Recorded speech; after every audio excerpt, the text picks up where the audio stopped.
পাওয়া গেলেই তাহলে বোঝা যাবে যে কারা এই ঘটনা ঘটিয়েছে এবং তাদের উদ্দেশ্য কি ছিল। এবং আজকের কথাতে আমি আসছি যে আজকে মুখ্যমন্ত্রী গিয়েছিলেন নিজের চেয়ারকে বাঁচানোর জন্য, চেয়ার বাঁচাতে ছুটে গেছেন। কদিন আগে বলেছিলেন উনি নাকি পদত্যাগ করতে চান, তাহলে আজকে পদত্যাগ কোথায়? পদত্যাগের তো কোনো নামগন্ধ ছিল না। তিনি আজকে চেয়ার বাঁচাতে আজকে সেই ধর্ণা মঞ্চে চলে গেছেন। ধর্ণা মঞ্চে তিনি নাটক করতে গেছেন। তিনি কি বলতে গেছেন ধর্ণা মঞ্চে? তিনি বলতে গেছেন আমি রোগী কল্যাণ সমিতি থেকে আমি ভেঙে দিচ্ছি। তার মানে রোগী কল্যাণ সমিতিতে তুমি এতদিন ধরে যা যা জিনিস হচ্ছে একজন স্বাস্থ্যমন্ত্রী হিসাবে মমতা বন্দ্যোপাধ্যায় কিছু দেখেনি, কিছু জানতো না। রোগী কল্যাণ সমিতি ভেঙে দিলে কি তার আগে কি কি হয়েছিল না হয়েছিল তার তদন্ত কেউ জানতে পারবে না?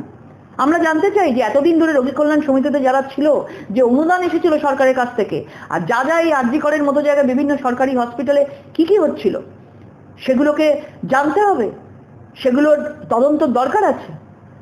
উনি নিজে একদিকে বলছেন আমি একা সরকার চালাই না। সরকার চালায় কে? এতদিন ধরে তো উনি বলতেন যে 294টার ক্যান্ডিডেট আমি, সরকার আমি চালাই। তো আজকে হঠাৎ করে তার নিজের জায়গা থেকে অন্যদিকে ঘাড়ে অন্যদের ঘাড়ে দোষ ফেলে দিচ্ছেন কেন? একটা সরকার চালাতে গেলে একজন পুলিশ মন্ত্রী, স্বরাষ্ট্রমন্ত্রী, তাদেরকে হোম মিনিস্ট্রি, ডিফেন্স সবকিছু দরকার হয়। তার মন্ত্রী কে আছেন? তার মন্ত্রী মমতা বন্দ্যোপাধ্যায় আছেন। তো মমতা বন্দ্যোপাধ্যায় তো 4, 3, 4 বিভিন্ন রূপে সরকারটাকে চালাচ্ছেন। তাহলে তার সেই ডিপার্টমেন্টগুলো যদি ব্যর্থ থাকে তো তার দায় তো ওনাকে নিতেই হবে।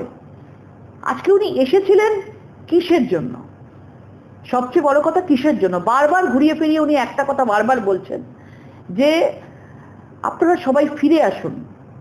তো ওনারা তো ফিরে আসতে চান, জুনিয়র ডাক্তাররা ফিরে আসতে চান, তিনি বারবার আলোচনায় বসতে চেয়েছেন, কিন্তু সেদিন আপনি নবান্নের দরজা মুখের ওপর বন্ধ করে দিয়ে আপনি বেরিয়ে চলে গেছিলেন। আজকে আবার মানুষের সিম্প্যাথি নেওয়ার জন্য আবার আপনি ছুটে এসছেন, লোককে দেখাতে এসছেন আমি তাদের জন্য কতটা চিন্তিত, কতটা চিন্তিত আপনি। আপনি বলছেন যে আপনার ঘুম হয়নি কালকে, বৃষ্টি রোদ এত ঝড় বৃষ্টি হয়েছে বলে। 34 দিন ধরে তারা বসে আছে সেখানে। আপনার কষ্টটা 34 দিন পর হচ্ছে, লাস্ট 2 দিন আপনার কষ্ট হচ্ছে। সারা বাংলার মানুষের তো সোশ্যাল মিডিয়া থেকে শুরু করে বিভিন্ন লোক মানুষ ওখানে গিয়ে পৌঁছচ্ছে, সাধারণ মানুষ ওখানে গিয়ে পৌঁছচ্ছে কষ্টে। কেউ হাওয়া করছে তাদেরকে, কেউ খাবার খাইয়ে দিচ্ছে তাদেরকে, কেউ সারা রাত তাদের সঙ্গে যাচ্ছে তাদেরকে, তাদের সাথে যে তোমরা লড়াই চালিয়ে যাও বলে। তো তারাও তো কষ্ট পাচ্ছে, তারাও তো, সারা বাংলার মানুষ ঘুমায়নি। আর আপনি বলছেন আপনি কালকে ঘুমোতে পারেননি এই ঝড় বৃষ্টিতে, আপনার এখন খুব কষ্ট হচ্ছে। 34 দিন পর সেটা মনে পড়লো আপনার।